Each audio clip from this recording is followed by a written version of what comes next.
Hello अस्सलाम वालेकुम। क्या हाल है, कैसे हैं आप सब लोग। उम्मीद करती हूँ कि आप सब लोग खैर आफियत के साथ होंगे इंशाल्लाह। हम भी सब ठीक ठाक हैं अल्हम्दुलिल्लाह। सुबह हो गई और मैंने ब्रेकफास्ट रेडी कर दिया, नमाज वगैरह पढ़ ली है बच्चों ने भी। और मेरा नाश्ता सुबह 6 बजे रेडी होता है क्योंकि बच्चों को स्कूल जाना होता है, मुझे भी जाना होता है वर्क पर भी, फिर क्लासेस भी लेनी होती हैं। मेरे हस्बैंड भी जा रहे होते हैं। यहाँ की बड़ी टफ़ लाइफ है क्योंकि यहाँ स्कूल लाजिम है पढ़ना, चाहे बच्चा हो चाहे बड़ा हो, क्योंकि आपको जब तक ज़बान नहीं आएगी। पहले हमें बहुत अजीब सा लगता था कि बच्चों के साथ ही हम भी निकल जाते थे स्कूल, शायद बच्चों से पहले हम निकल जाते थे। तो अब तो आदी हो चुके हैं। अब तो ये समझ आ गई है कि जब तक आपको ज़बान नहीं आएगी तो आप किसी के साथ भी मार्केट में भी कम्युनिकेट सुबह सुबह उठो तो घर का बुरा ही हाल होता है, जैसे कि मेरे घर का हो रहा है। ये देखें, थोड़ी बहुत सफाई की है, थोड़ा बहुत ये बुरा हाल हो रहा है, ये बुरा हाल हो रहा है। ये कपड़े सारे निकाल के सोफे पे फेंके हैं, ये टीवी के आगे सब कुछ है। चाहे कुछ भी है, वेदर बड़ा ज़बरदस्त है। ये आज का वेदर है, धूप निकली हुई है, ठंडी ठंडी है, पर है तो सही। तो दिल चाह रहा है कि नीचे जाकर गार्डनिंग करूं, क्योंकि मैं अक्सर यहाँ थोड़ी बहुत सब्जियां लगाती रहती हूँ। अब धूप निकलेगी तो मैं ही अच्छे से सब्जी लगा सकूंगी। ऊपर मैंने बीज डाल दिए हैं।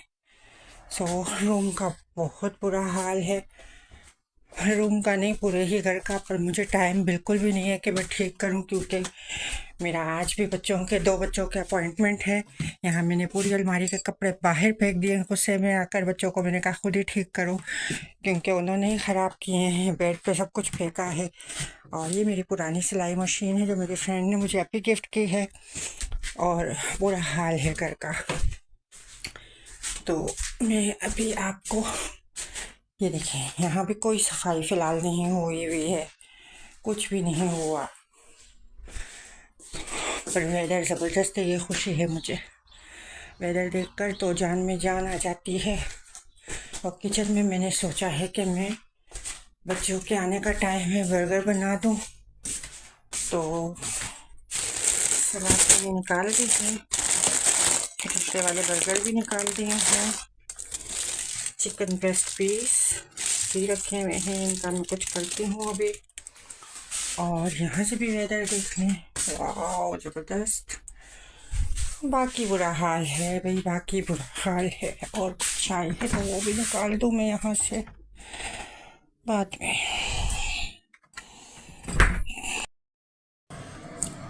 ये है कोकोनट बिस्किट,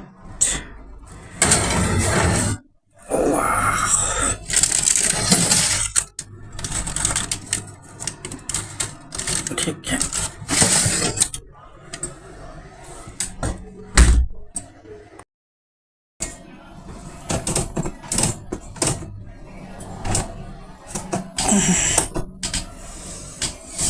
तो जी कुकीज़ हो गए हैं रेडी। और माशाल्लाह माशाल्लाह माशाल्लाह, शैतान बीच में से चले जाएं आप। बहुत प्यारे से कुकीज़ रेडी हो गए हैं अल्हम्दुलिल्लाह।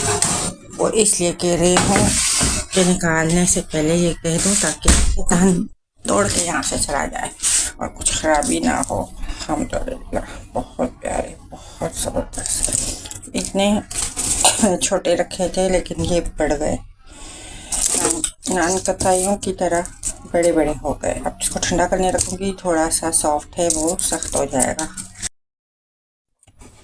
मैं कह रही हूँ ना, ये लोग इंतहा का तंग करते हैं, फिर मैं सोचती हूँ बोलती हूँ कि माँ को नहीं तंग करेंगे तो किसे करेंगे आखिर। ये इनके नसीब का है, जो भी बनाकर इनको देती हूँ खुश हो जाते हैं। चलो खा तो लेते हैं, खा तो लेते हैं। डिफरेंट काइंड ऑफ चीज़ें बना बना के इनके आगे रखती हूँ। आप यकीन करो कोई ऐसे करता होगा या नहीं मुझे नहीं पता है, लेकिन बहरहाल में तो बस लगी ही रहती हूँ। थोड़ा सा भी टाइम होता है तो कुछ ना कुछ मैं कर रही होती हूँ इनके लिए, कि बस ये खा लें, ये खा लें, ये खा लें किसी तरीके से। तो ये मैं थोड़ा सा हल्का सा ब्रेड क्रम्ब भी डाल देती हूँ साथ ही मसाले के, ताकि थोड़ी क्रिस्पी बन जाए।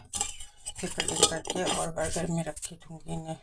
तो यहाँ हम अपने स्पाइसी चिकन को थोड़ा और स्पाइसी करके तो फिर हम इसे फ्रायर में डाल देते हैं।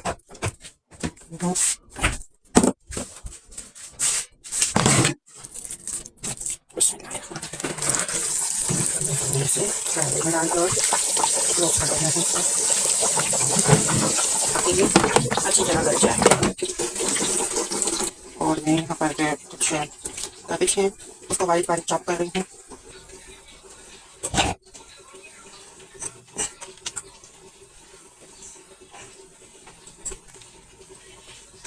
फिर मैंने मायोनीज डाल दिया है। अब मैं ये ब्लैक पेपर क्रश करके डाल देती हूँ।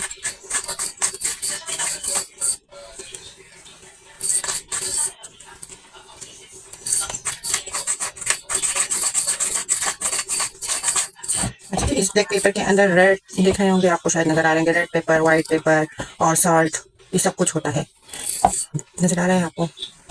थोड़ा डिफरेंट टेस्ट हो जाता है ना।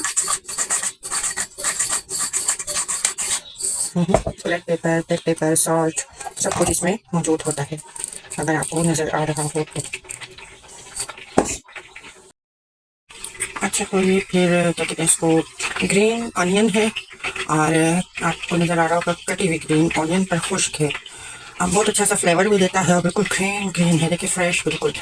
फिर ग्रीन ऑनियन और टमाटर और प्याज और ये चीज़ें जैसे सलाद पर डालने के काम आता है और वैसे भी किसी भी मामलात में, तो मुझे इन दोनों में से प्रेफर करूँगी कि अगर मैं ये वाला डाल दूँ, ये वाला, क्योंकि इसमें सब कुछ मिक्स है। आप ऐसे रायते में डालो तो भी बड़ा मज़े का रायता बनता है। तो ये देखें, ये कटेड ऑनियन और ग्रीन ऑनियन है, प्याज है, छोटे छोटे बारीक कटे हुए प्याज हैं, गाजर है, टमाटर है, ये सब चीज़ें हैं। तो मैं इसको ऐड करती हूँ इसमें।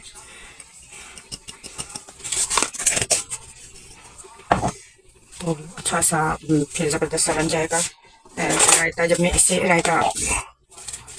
इसे मिक्सअप कर दूँगी तो फिर मैं आपको इसका लुक बताऊँगी कि ये किस टाइप का होगा। जी, तो फिर अब ये बर्गर का प्रोसेस मैं शुरू कर रही हूँ। खैर मुझे बिल्कुल भी नहीं पसंद है बर्गर बनाना, क्योंकि एक बहुत मुश्किल काम है। हंडिया, रोटी, बिरयानियाँ सब कुछ मुझसे बना लें, लेकिन बर्गर मुझे थका देता है, क्योंकि एक टाइप का बर्गर ये पसंद नहीं करते हैं। एक बार एक टाइप का खाते हैं, दूसरी दफ़ा वो नहीं खाते, फिर मुझे दूसरे टाइप का बनाना पड़ता है और इसका इतना लंबा प्रोसेस होता है कि बस मैं तो थक हार जाती हूँ। मेरा दिल ही नहीं करता कि मैं बर्गर बनाऊँ, लेकिन मैं क्या करूँ कि बच्चों की फरमाइश है और ये खाना नहीं खाते ठीक से, तो मुझे डिफरेंट काइंड ऑफ बर्गर्स वगैरह इनके लिए बनाने पड़ते हैं। बाहर के मैं ख़िलाफ़ हूँ, क्योंकि हलाल हो हराम हो। तो दूसरी बात यह है कि स्विस महंगा भी बहुत है, ये सबको पता होगा। मेरे काफ़ी जानने वाले ऐसे हैं जो इटली, जर्मनी, फ्रांस, सारे यूरोप में से यहाँ पर स्विट्ज़रलैंड आते हैं अक्सर, बिना कुछ सोचे समझे यहाँ की महंगाई वगैरह। लेकिन जब वो यहाँ पर आते हैं तो आप यकीन करें, वो मुझे दोबारा कॉल करके, अक्सर अगर कोई मेरे जानने वाले होते हैं तो मैं उनको वेलकम करती हूँ कि आप मेरे घर आइएगा, बाहर का कुछ भी मत लीजिएगा, यहाँ बहुत बहुत बहुत बहुत एक्सपेंसिव है हमारे लिए।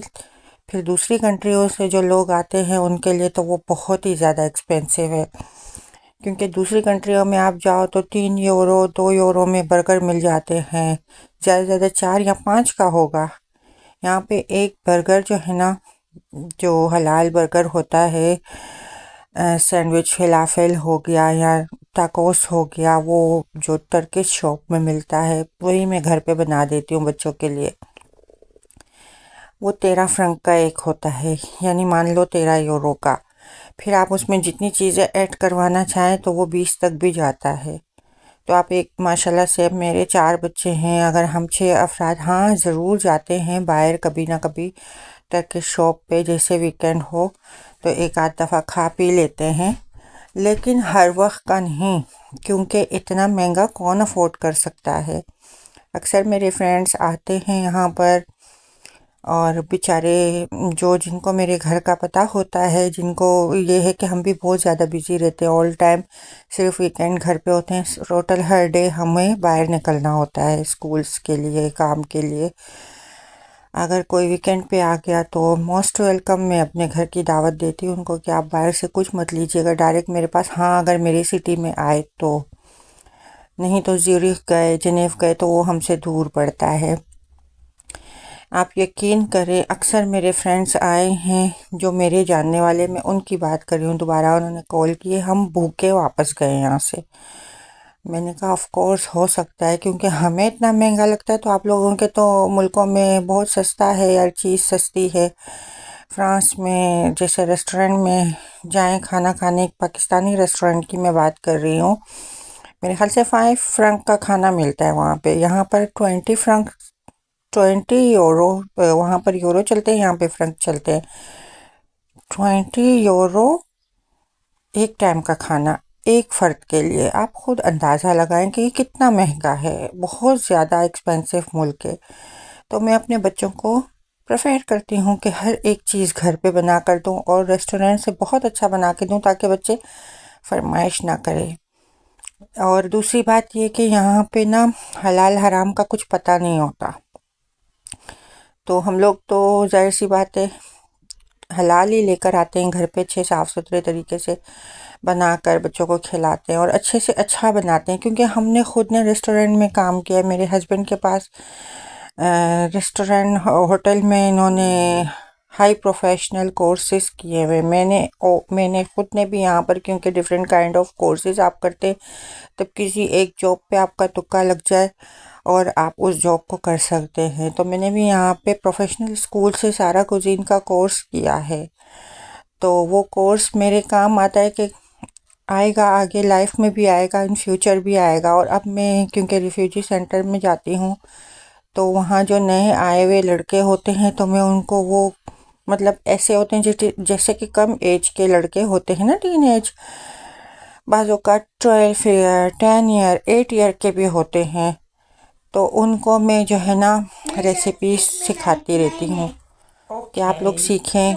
थोड़े ज़्यादा एज के भी होते हैं लेकिन उनको खाना बनाना नहीं आता, कुछ भी नहीं आता। जब तक वो घर जाएं उनको रेडी करना होता है। जब वो 17-18 साल के करीब आते हैं तो उनको उनका सेपरेट घर दे दिया जाता है। उससे पहले उनको सब कुछ खुद ही करना पड़ता है, उनको खाना नहीं बनाना आता, बहुत प्रॉब्लम हो जाती है बेचारों को। तो फिर मैं उनको कोर्सेज करवाती हूँ, उनको क्लासेस देती हूँ, बाज़ औक़ात में दे देती हूँ उनको क्लासेस। तो वो सारा कुछ भी मैं आप लोग से शेयर करूँगी। मैंने यहाँ पे काफ़ी कंट्रीज़ का खाना सीखा है, और क्या कहते हैं उसको, अपना तो ज़ाहिर सी बात है सबको आता है, मराकेश, अरबिक, टर्किश और ईरानी और अफ़गानी, हर तरह का खाना मैंने बनाना सीखा है, वो भी प्रोफेशनल तरीके से। क्योंकि जिस स्कूल में हम जाते हैं, क्योंकि मेरे पास पाकिस्तानी जो है ना खाने का एक्सपीरियंस है, तो मैंने अपना भी लोगों के साथ शेयर किया है।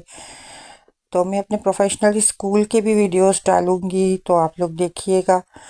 और लाइफ यहाँ पर बहुत टफ़ है, बहुत ज़्यादा टफ़ है। ये मेरी डेली की रूटीन है। मैं सुबह 5 बजे उठ जाती हूँ, 6 बजे उठ जाती हूँ, नमाज़ वमाज़ खुद भी पढ़ के बच्चों को भी पढ़ा के स्कूल वगैरह चले जाते हैं सारे बच्चे। मैं भी काम पर चली जाती हूँ, फिर मेरे फ्रेंच क्लासेस भी होते हैं। तो बहरहाल मैं वीडियो ज़्यादा लंबी नहीं करूँगी, तो दुआओं में याद रखिएगा, खुश रहिएगा।